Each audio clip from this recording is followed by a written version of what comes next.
Boa noite, pessoal. Essa é a nossa aula 14. A gente vai estar vendo sobre volumetria de complexação. Então, nós já vimos vários tipos de equilíbrio. Já vimos volumetria de neutralização, vimos volumetria de precipitação e agora essa é a terceira que a gente vai estar vendo, que é de complexação. A volumetria de complexação, ela nada mais é que quando você forma complexos metálicos. Então, durante a titulometria, que você vai fazer titulação, ou durante o equilíbrio da volumetria, que você vai fazer a reação, você vai formar íons complexos. Tem outros tipos de íons complexos comuns também, que são os aquácidos, que são os íons metálicos hidratados. Como eu sei que um íon metálico é hidratado? Quando eu tenho esse H2O aqui, tá vendo? Sempre quando tiver esse H2O entre parênteses, depois do metal, quer dizer que eu tenho um íon metálico hidratado. Complexo ou íon complexo, o que é isso? É um metal e um ligante interagindo por meio de uma ligação covalente. Lembra da química geral, ligação covalente, quando os átomos compartilham elétrons? Então eu vou ter um metal e um ligante compartilhando elétrons entre eles, certo? Ocupando onde o ligante vai ocupar o orbital livre do metal. Então, as características. Quais são as características dos íons complexos? Eles têm o número máximo de ligantes, que é igual ao número da coordenação do íon. E do que isso depende? Depende da configuração eletrônica dele, lembra a nossa distribuição? Depende do tamanho dos ligantes e os números mais comuns são 2, 4 e 6. O íon central, quem que vai ser o nosso íon central? Vai ser os metais de transição, do cromo ao zinco. E quem vai ser os ligantes? Moléculas neutras ou íons negativos, um dos dois. Aqui a gente tem um exemplo de uma ligação como íon central, o cobre, e como ligante NH3, a nossa amônia, certo? Aí aqui, os complexos, eles podem ser neutros ou carregados. O que seria neutro e carregado? Neutro é quando ele não tem carga nenhuma de íon aqui em cima, tá vendo? Ele não está elevado a nada. E aqui embaixo, esses daqui são carregados. Esses são os neutros, esses são os carregados. Por quê? Esse aqui eu tenho 2 mais e esse aqui eu tenho 3 menos. Então eu tenho carga. Isso quer dizer que ele é carregado. E os nossos íons centrais sempre vai estar aqui no meio. E em volta a gente tem os ligantes. Esse exemplo aqui de ligante é o que é utilizado na quimioterapia. O elemento, que é o composto antitumoral, ele é um complexo, então ele é utilizado na quimioterapia. Então a gente tem um íon metálico no centro e outros ligantes, são moléculas neutras ou íons negativos. Então a ligação entre o metal e o ligante, chamado de M e L, que é M metal, L ligante, envolve interações também, tipo ácido e base. Então o metal, ele agiria como se fosse o nosso ácido, capaz de receber pares de elétrons. Então o metal ele vai estar recebendo elétrons. E o ligante, que seria a nossa base, seria capaz de doar par de elétrons. Então os nossos ligantes vão estar doando elétrons e os nossos metais vão estar recebendo, certo? Então, para atuar como ligante, a espécie precisa ter pelo menos um par de elétrons livres, tá? Então, para ele ser ligante, para ser um ligante dentro de um complexo, o elemento precisa ter pelo menos um par de elétrons livres. Um par de elétron ali sobrando para poder ligar com alguém. Complexo vai ser o produto de um ácido mais uma base de Lewis. Pode ser mononuclear ou polinuclear. O que é mononuclear? Tem um núcleo só tem um íon ali no meio. Polinuclear, eu tenho mais de um núcleo. Aí aqui tem um exemplo, a gente tem aqui um metal e em volta deles os ligantes. Os ligantes vão ocupar os orbitais não ocupados pelo metal, certo? E o ligante vai ter sempre, no mínimo, um par de elétrons sobrando ali. Aqui é o nosso tipo de interação ácido-base. Ligantes monodentados. Quem são eles? São os ligantes simples, como a água, a amônia e haletos. Eles vão se ligar ao íon metálico por apenas um único ponto. Então, o que vai acontecer? Eu tenho o íon metálico ali no meio, por aquele único ponto vai se ligar todos os outros ligantes. E os polidentados, quem são? Os polidentados são os ligantes orgânicos. Eles vão se ligar por meio de 2 ou mais pontos. Então aqui, ó, tá vendo? Eu tenho um ponto aqui e um ponto aqui. Então ele se liga por 2 ou mais pontos. Exemplo aqui do ligante polidentado. Esse exemplo é muito importante, porque na titulação é o que a gente vai usar como titulante, o nosso EDTA. É por ele que a gente faz a titulação para saber a dureza da água, igual o trabalho que vocês fizeram na aula passada sobre dureza da água, é sobre o EDTA. Então aqui é a fórmula do EDTA. O EDTA, ele é um ligante polidentado, porque ele se liga em mais de um ponto. Então, eu tenho uma ligação aqui e tenho outra aqui. Ele se liga em mais de um ponto. Os grupos ligantes, quem são? Os nossos radicais carboxila e amino. Então, aqui, ó, tá vendo? Os radicais, carboxila e amino. Então, aqui, e pode ser utilizado aonde que são esses polidentados? Usos químicos e biomédicos. Aqui, continuando, falando dos usos químicos. Aonde que a gente usa titulação complexométrica em química? Nas aplicações analíticas, que são as titulações. Aplicações tecnológicas. Em aplicações tecnológicas, a gente tem como exemplo detergente, produto de limpeza e cosméticos, que é onde é utilizado os nossos complexos. Em usos biomédicos, a gente tem a terapia de quelação para íons metálicos, que é nutrientes em excessos de ferro, contaminantes, quando você tem contaminantes por chumbo, por exemplo, você também usa íons complexos. E os ligantes multidentados, quelantes, originam os quelatos. O que é isso? São espécies químicas que vão coordenar como íon positivo, formando compostos iônicos estáveis. Então ali, geralmente esses daqui, os quelantes, eles são solúveis em água e vai fazer com que aquilo que você esteja lidando, geralmente vai ser um produto instável, vai fazer com que ele fique estável, vai formar compostos iônicos estáveis e vai se solubilizar em água de espécies insolúveis. Então, você tem alguma coisa que é insolúvel, daí você vai colocar um quelante ali para ele se tornar solúvel e vai fazer com que ela fique estável. Átomos de nitrogênio, só que existe cada tipo tem sítio de ligantes, então cada ligante é para determinado elemento. Então aqui, átomos de nitrogênio, eles vão coordenar-se preferencialmente com cádmio, cobalto e esses outros. Átomos de oxigênio, preferencialmente com alumínio e o EDTA, no caso, átomos de nitrogênio e oxigênio, vai coordenar uma grande variedade de metais. Outros exemplos de complexos aqui, ó, com 2 ou mais íons centrais. Aqui a gente tem 2 íons centrais, tem o cobalto como íon central. E daí esses são os nossos ligantes. Na área da bioquímica, exemplos importantes de complexantes e complexos.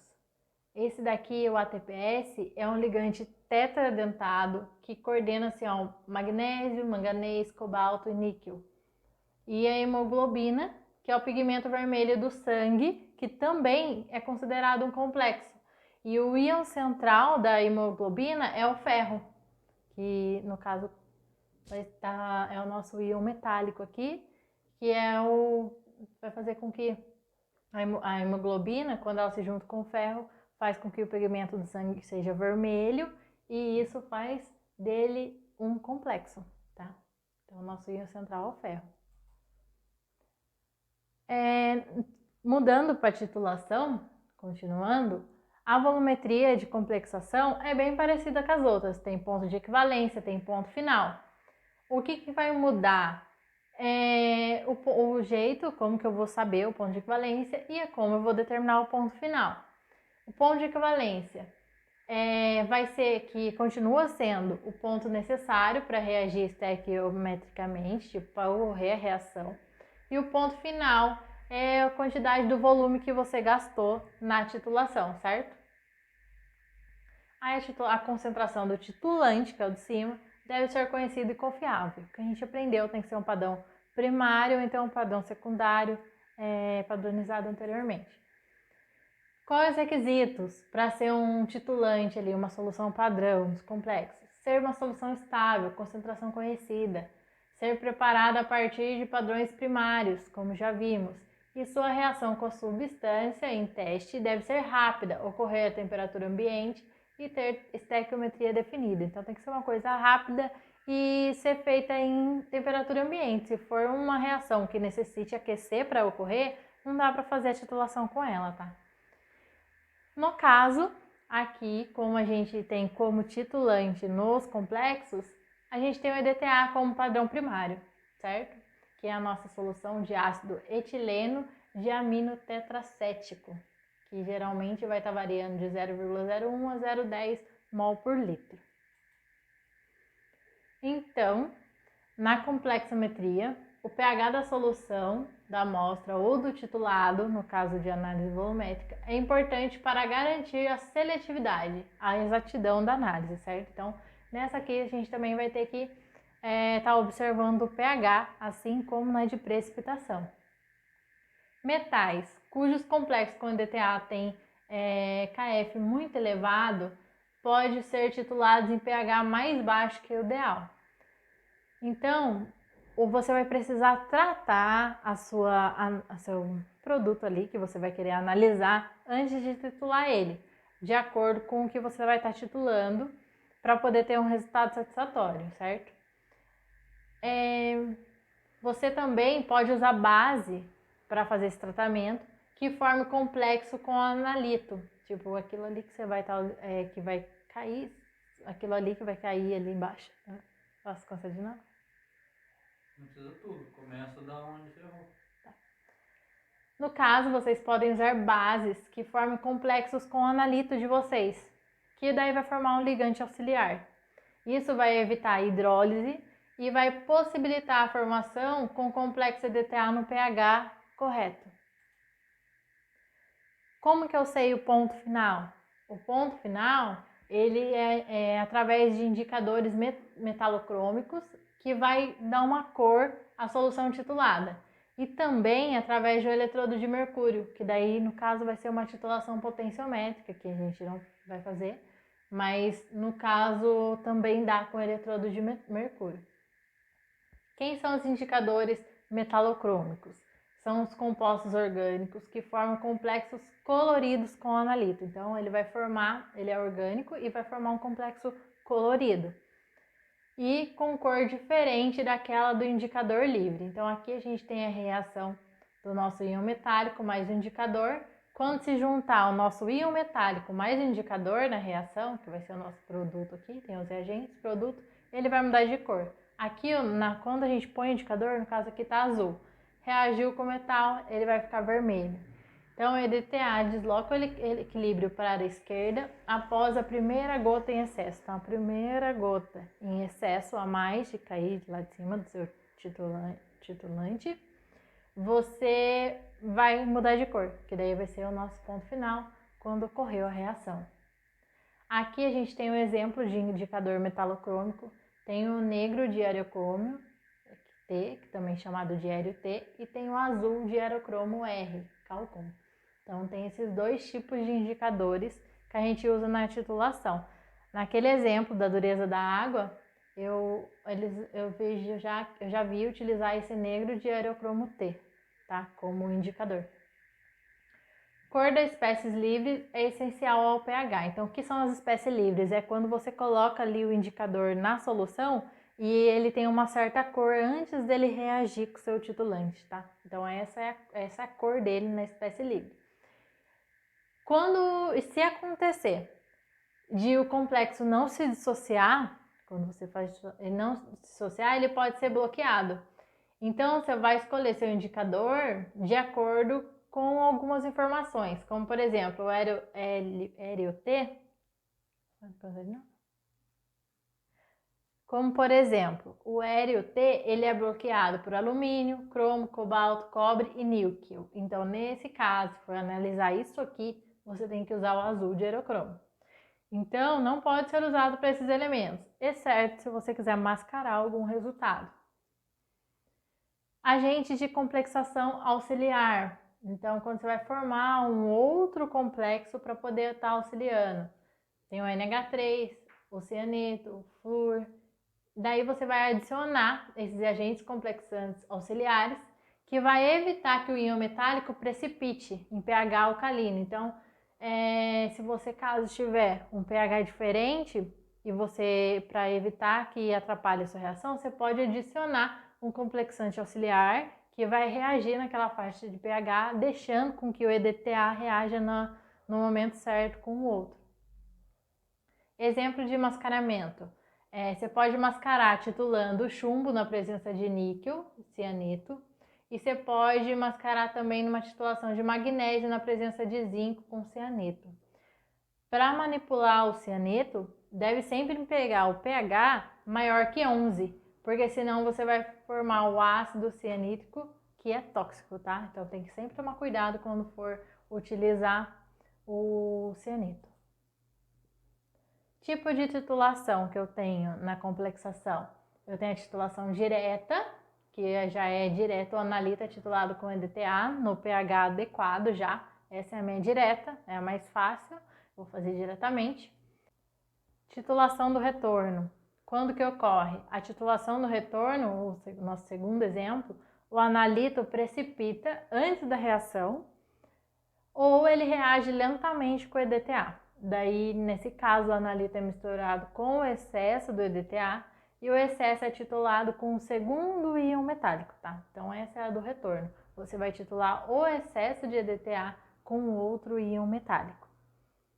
Aqui a gente tem dois exemplos. O exemplo de uma titulação direta, que você vai titular o chumbo com pH 10. E aqui tem a titulação de níquel usando o zinco em pH de 5,5. Então aqui a gente está utilizando dois íons metálicos, tá? Esse segundo, ele é titulado com excesso do EDTA que foi titulado nesse primeiro. Outro tipo de titulação de deslocamento, é quando não tem nenhum indicador satisfatório para aquela reação. Então, utilize esse daqui. Aí o analito é tratado e daí com um íon aqui metálico em excesso, e esse íon metálico excesso vai ser deslocado e titulado com EDTA. Titulação indireta. Ela é utilizada para ânions. Então aqui tem alguns exemplos de ânions. E ela é baseada na precipitação de alguns ânions com íons metálicos, tá? E esses íons metálicos vai reagir com o EDTA. Então primeiro vai precipitar o ânion com o íon metálico e depois esse íon metálico vai reagir com o EDTA. Então aqui um resumo da nossa titulação complexométrica. São complexos com EDTA, pode ser formado com a maioria dos íons metálicos. Então, na maioria das vezes, vai utilizar o EDTA para titular. Vai depender do pH. Pode formar agentes complexantes auxiliares, mascarantes, desmascarantes e pode ser usado conforme a necessidade. Nas titulações com EDTA, a estequiometria vai ser sempre 1 para 1. E o ponto final, ele vai ser identificado com o indicador metalocrômico, no caso do EDTA, o hélio T. E existem tipos diferentes de titulação com EDTA. Então, são 4 tipos: a direta, de retorno, de deslocamento e a indireta, certo? São os 4 tipos que vimos anteriormente. Essa foi a nossa aula de hoje sobre complexos, íon complexos e volumetria de complexação. Espero que vocês tenham gostado e qualquer dúvida é só enviar. Um abraço, bom final de semana para vocês e até a próxima aula. Tchau!